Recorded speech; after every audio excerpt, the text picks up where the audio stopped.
que não é a equação de um plano? Deixa eu colocar alguns contra-exemplos para isso ficar bem claro para vocês.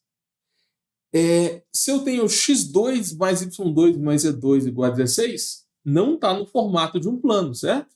Então, na hora você consegue identificar que isso não é um plano. Isso aqui é uma esfera. É a equação de uma esfera de raio 4. Aí, gente, no cálculo 2, a gente trabalha com limites, derivadas, integrais, só que de funções em 3 dimensões. Então, você pode muito bem integrar, fazer limite, derivada de plano, de esfera, de paraboloide, de cilindro.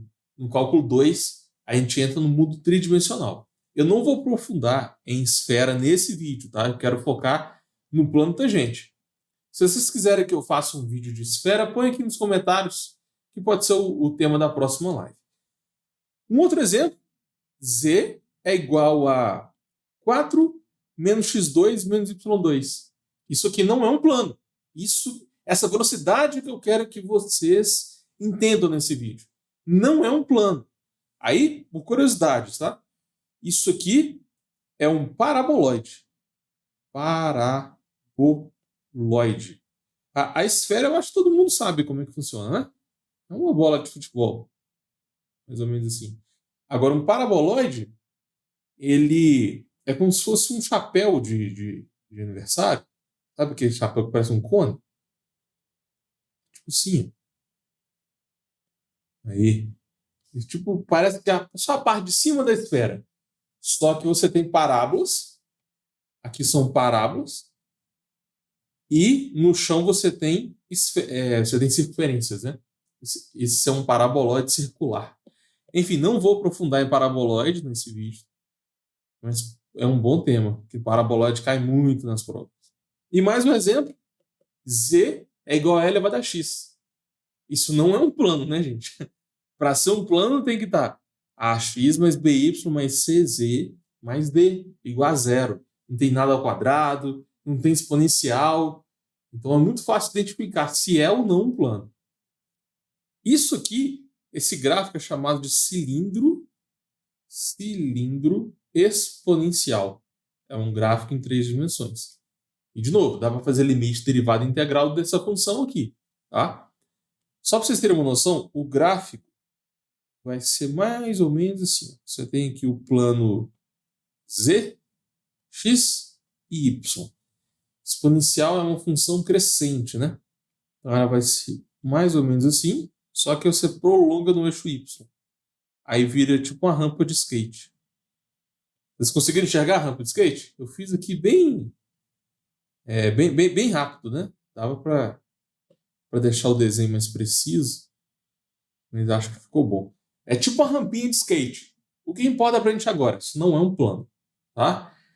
Então, fica a dica de estudo aí para vocês. Se você está estudando uma matéria nova, não basta saber o que é. Tenta treinar também o que não é. Às vezes você aprende mais descobrindo o que não é aquele conceito do que entendendo a definição. Para você passar em cálculo de primeira, a equação de um plano é extremamente importante. Tá? A gente vai focar aqui na equação do plano tangente. O que é a equação de um plano tangente? Lá no cálculo 1, existe a reta tangente. Por exemplo, se a gente tiver uma curva aqui, aí nós temos um ponto, e nesse ponto existe uma reta tangente que toca o gráfico naquele ponto. Agora a gente está em 3 dimensões, mas a ideia é a mesma. Então, você tem um gráfico em 3 dimensões, pode ser, sei lá, um paraboloide, alguma coisa assim. Você tem um pedaço de uma esfera. Vou colocar tracejado ali atrás. É difícil desenhar em 3D, mas acho que vai ficar claro. Você tem essa curva que está no espaço, aí você vai pegar um ponto. Pega um ponto qualquer dessa curva. E nesse ponto, vamos supor que eu quero esse ponto aqui. Agora não faz sentido você pensar em reta tangente. Existe um plano que passa aqui e vai tocar essa curva num ponto específico. Esse é o plano tangente, entendeu? Você sabe que qualquer plano tem formato AX mais BY mais CZ mais D igual a zero. Agora, tem infinitas possibilidades aqui. A gente tem que encontrar qual é a equação do plano que vai ser tangente ao gráfico num ponto específico.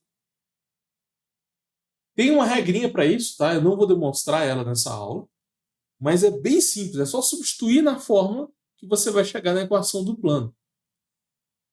A lógica é basicamente muito parecido, né, com o cálculo 1. Lá no cálculo 1, a gente trabalha com reta tangente.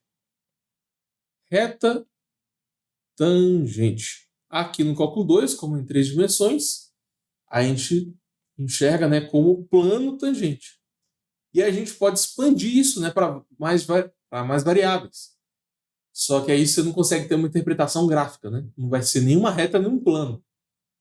Vai ser uma linearização. Então, você consegue fazer contas para 4, 5, 6 dimensões, só que você perde a visualização gráfica. O que você precisa para calcular a equação de um plano? Isso aqui é clássico nas provas de cálculo, tá? Principalmente nas provas de cálculo 2. Mas tem faculdade que cobra isso no cálculo 1. Então, não existe uma regra específica para as matérias. Não. Às vezes, o cálculo 1 aqui da minha cidade é completamente diferente do cálculo 1 da sua cidade. Então, assim, eu não sei em qual cálculo essa matéria vai cair para você, tá? Mas ela é clássica nas provas. Para você encontrar a equação do plano tangente, você tem que saber a equação de um plano, eu já expliquei.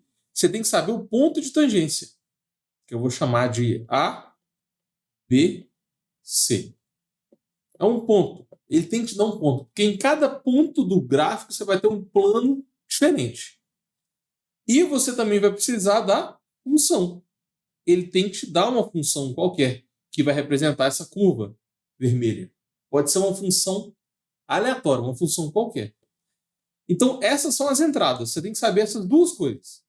Sabendo o ponto e a função, você vai substituir na fórmula e vai encontrar a equação do plano tangente. É basicamente isso.